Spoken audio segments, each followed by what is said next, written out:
Hello again, everyone. Welcome to round two. Everyone has drawn their cards. Just a quick look at what the monsters drew. And Lance, our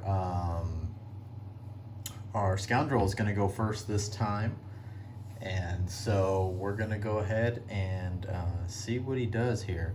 So the first thing he did was he drew this backstab card, and he's going to use his move 6. That was his first thing.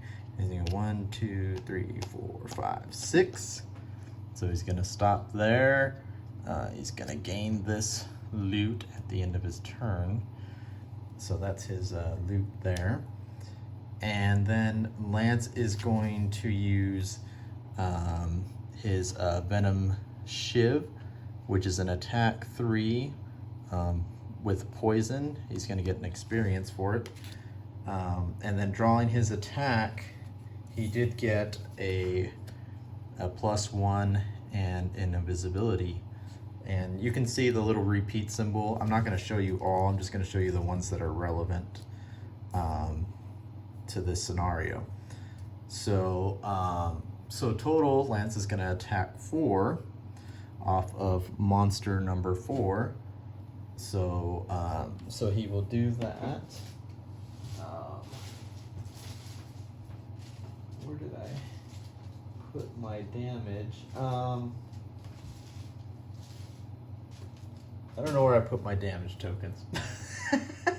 So we know this monster only has 2 left.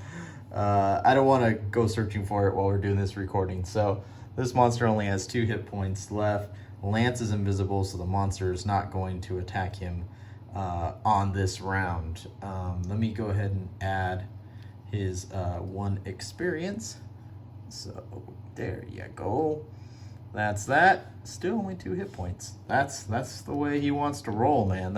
Or she. I don't know if you want to count it a he or she. It's controlled by a Lance, who's a male, and the character's a female. So don't know. We'll see how that one goes. So next was James, our Tinkerer, and his move was the Energizing Tonic. And what he wanted to do is he wanted to heal 5. So he wanted to heal himself first. He gets 2 experience for doing that. So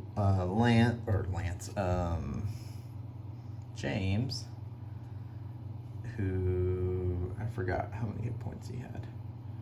Whatever. The point is, it's going to max him back to what he was 8. I believe he had 3 hit points. It's going to put him at 8 because he was going back to his max. So 8 and 2. So his hit points are back, and then oh, I forgot to add his experience. 3, 4, 8 and 4. There we are. And I will go back and make sure I didn't make any mistakes here. One thing I did want to clarify is I'm learning as I play this, so I'm obviously going to make mistakes, rule mistakes and whatnot. I don't care. The point is to have fun. We're having fun, and that's what we're going to keep doing here. James's next move, he was going to use the Ink Bomb, attack 4. He's going to gain 1 experience. He also drew a +1, so he's going to attack 5 on this monster who only had 2 hit points. So this monster is dead and gone.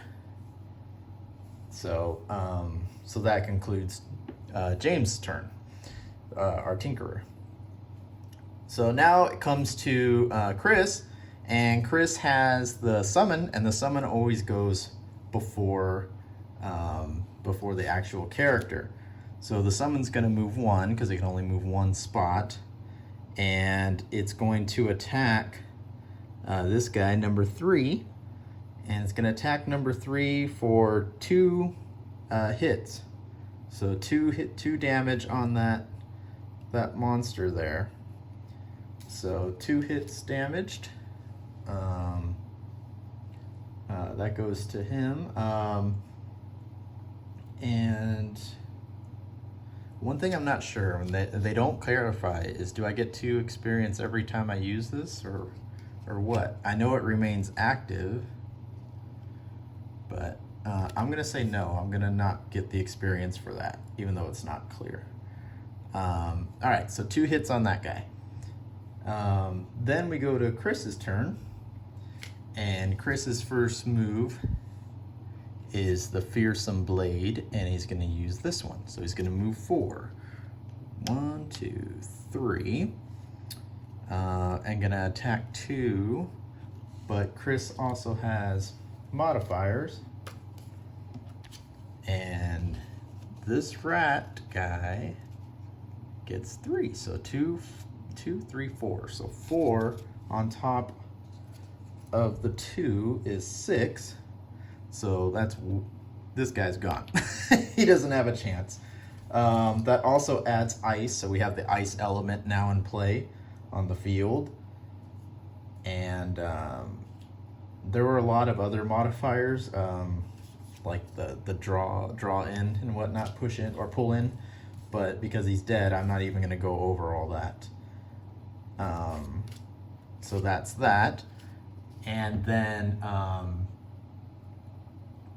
where are we at? And then the next move Chris was going to do was he was going to go invisible himself. And so Chris is now invisible. So Chris is invisible, Lance is invisible, and that's where we end our character turns here. Let me add my... Did I get experience? Yeah, I got 2 experience. So I'm at 5 and 2, 3, 4. 5 and 4 is where I am at now. And so that's where we end our character turns, and now it is the monster's turn. So the monsters drew a -1 on their move. So the most they can move is 2 spots. The good thing for number 1 is that's all he needs to move. So 1 and 2. Remember, Chris is invisible, so he doesn't see that guy. It's just an obstacle. It's basically a wall. And so he's going to attack the summon, and his attack is 2. So he's going to attack 2 off of the summon. The summon's hit points are 6, so it's now down to 4. So that is his move. Now it's time for number 2 to go. He only gets 2 moves. 1, 2, because remember, again, they don't see Chris. And he's going to attack him for 2 as well. So this summon is now down to 2 hit points left. And so that's where their turn will end. This is where our setup is. It looks like the next turn we should be able to kill everyone off, and then we can go from there. It's funny, these guys are over here trying to get loot. Let me add the loot token here. There we go. Add that loot token there. And there was another loot token. Where was that monster at? Right here. So there's a loot token under here that I need to add because they had killed it. So there's our loot token under there. All right. So that is our setup for round 3. That's going to be coming up. But we got to do our drawing and whatnot, and go from there. Remember, enemy number 1 only has 3 hit points. Enemy number 2 still has a full 6. So that's where we're at, and then we will go from there on round 3.